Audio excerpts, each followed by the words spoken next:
என்னுடைய மனமார்ந்த வணக்கம். இப்பொழுது நாம் இந்த கலந்துரையாடலில் எல்லோரும் தங்கள் பங்கை அளிப்பதற்கும் வாய்ப்பு இருப்பதனால் சற்று தூரத்தே விலகி இருப்பவர்கள் எங்கள்பால் அன்பு கொண்டு முன்னே நெருங்கி வந்தால் எங்களுக்கு கொஞ்சம் உற்சாகமும் ஊக்கமும் ஏற்படும் என்று கருதுகிறேன். அந்த வகையில் பங்கு கொள்ள விரும்புகிற பெருமக்கள், ஏனென்றால் நாங்கள் சில மணித்துளிகள் பேசிய பிற்பாடு மற்ற எங்க அரங்கிலே இருப்பவர்கள் பேசிய பிற்பாடு நீங்களும் அரங்கில் வந்து அந்த ஒலிபெருக்கியில் தான் பேச வேண்டுமா? ஏன்னா அனைத்தும் பதிவு செய்ய வேண்டியிருப்பதனாலே, ஆகவே எல்லோருமே 5 மணித்துளிகள் 4 மணித்துளிகள் என்று ஒரு கணக்கு வைத்துக் கொண்டு, ஆனால் கட்டுரை அல்ல, இப்பொழுது இந்த கலந்துரையாடல் தான். அந்த வகையில் நான் மிகச் சுருக்கமாக தமிழ் ஆய்வு செல் நெறிகள் என்பது இப்ப நம்ம எல்லாரும் கலந்துரையாட போவது. எல்லோருமே நாம் சேர்ந்து இதை சிந்திக்க இருக்கின்றோம். தமிழ் ஆய்வு செல் நெறிகள் என்று அதை அருளி அவர்கள் மன்னிக்க வேண்டும். தமிழ் ஆய்வு செல் நெறிகள் என்பதை தெளிவாக தமிழில் சொல்ல வேண்டும் என்றால் இந்த ட்ரெண்ட்ஸ் ஆஃப் தமிழ் ரிசர்ச் எப்படி சொன்னா, தமிழில் சொன்னால் ட்ரெண்ட்ஸ் ஆஃப் தமிழ் ரிசர்ச் அப்பதான் விளங்குகிறது.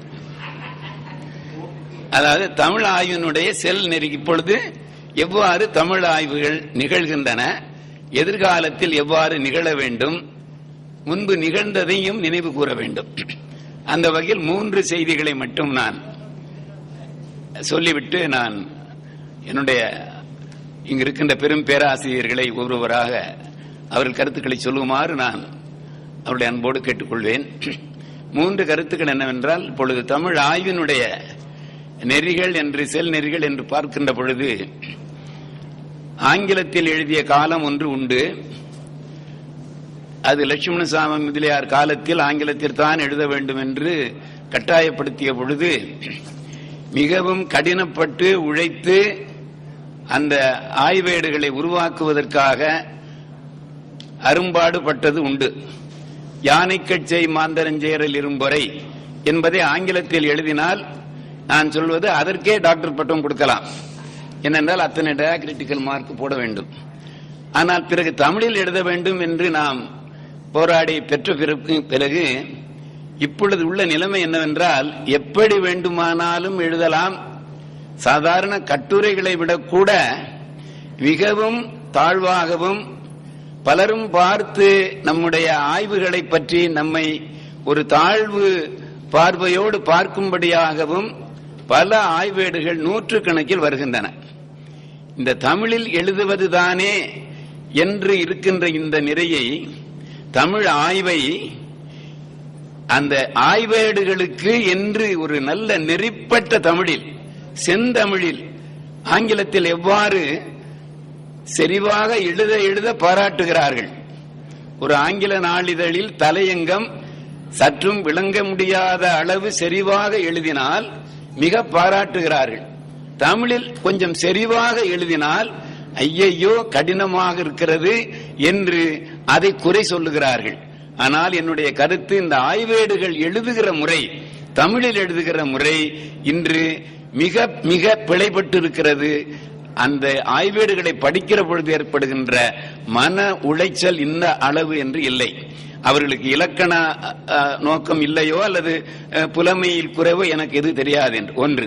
இரண்டாவதாக, அண்மை காலமாக நான் ஒரு பல கல்லூரிகளுக்கு செல்ல வேண்டி நேரிட்டது. இந்த நம்முடைய செம்மொழி மையத்தினுடைய ஒரு இதற்கு அவருடைய அந்த வேண்டுகோளுக்கு ஏற்ப இந்த பயிலரங்குகள், அந்த கருத்தரங்குகளுக்கு போகிற பொழுது நான் கண்ட உண்மை என்னவென்றால், தமிழ் ஆய்வு என்பது தமிழ் இலக்கிய ஆய்வாக அந்த கல்லூரி பேராசிரியர்களிடம் பெரிதும் காணப்படவில்லை, மாணவர்களிடமும் காணப்படவில்லை.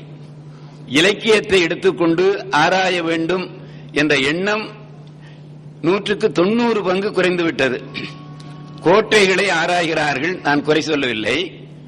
கோயில்களை ஆராய்கிறார்கள், நான் சொல்லவில்லை.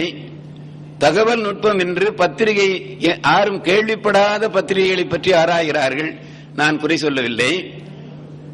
எம்ஃபில் பட்டம் என்றால் நாம் கேள்விப்படாத ஒரு பத்திரிகை, ஒரு தாளிகை மாதம் 2 முறை வருவது, அது 2 ஆண்டு 24 இதழ்கள். அதில் அவர் எம்பில் பட்டத்திற்கு ஆராய்கிறேன் என்று சொன்ன பொழுது இது தகவல் நுட்பம் ரொம்ப ஆழமானது, நுட்பமானது என்பதை நான் விளங்கிக் கொண்டேன். ஓரிடத்தில் என்னை அழைத்து அந்த 15 மாணவர்களுக்கும் ஆய்வு நெறிமுறைகளை பற்றி நீங்கள் விளக்கி சொல்ல வேண்டும் என்று சொன்னார்கள். மிகப்பெரிய ஒரு கல்லூரியில் நான் விளங்காததனாலோ தெரியாதனமாகவோ அங்கே போய்விட்டேன். அந்த 15 மாணவர்களில் ஒருவர் கூட இலக்கியத்தை எடுக்கவில்லை. நான் நாட்டுப்புறவியலை வேண்டாம் என்று சொல்லவில்லை, தகவல் நுட்பியலை வேண்டாம் என்று சொல்லவில்லை, அல்லது கோயில்களை பற்றியோ கோட்டைகளை பற்றியோ ஆராய்வதை வேண்டாம் என்று சொல்லவில்லை. ஆனால் இலக்கிய நோக்கம் என்பதே இல்லாமல், இலக்கிய அறிவு என்பதே இல்லாமல் இன்றைய ஆய்வுகள் பெரும்பாலான கல்லூரிகளில் நிகழ்ந்து கொண்டிருக்கின்றன என்பதை நான் உணர்கிறேன். அதை ஒரு முக்கியமான கருத்தாக எனக்கு பின்னே வருகின்ற பேராசிரியர் பெருமக்கள் அது பற்றி வழிகாட்ட வேண்டும் என்று நான் கேட்டுக்கொள்கிறேன். இரண்டாவது செய்தி நான் சொல்ல விரும்புவது, நம்முடைய ஆய்வுகள் பயன்பாட்டு ஆய்வுகளாக அமைய வேண்டும் என்பது என்னுடைய கருத்து.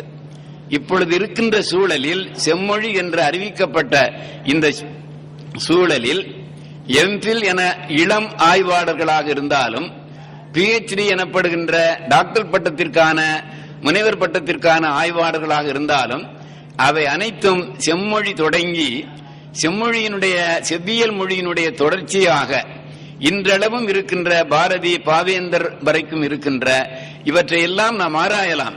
இவற்றையெல்லாம் நாம் பழைய இலக்கிய தொடர்ச்சியை தொட்டு காட்டிக்கொண்டே வர வேண்டும் என்று நான் கருதுகிறேன்.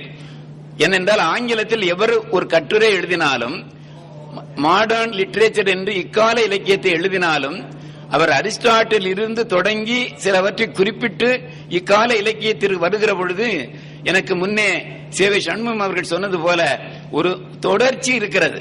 அந்த தொடர்ச்சியை விட்டுவிடாமல் பழந்தமிழ் காலத்தில் இருந்து வருகின்ற அந்த இலக்கிய இலக்கண அறிவு நுட்பத்தோடு இக்கால இலக்கியத்திற்கு வர வேண்டும்.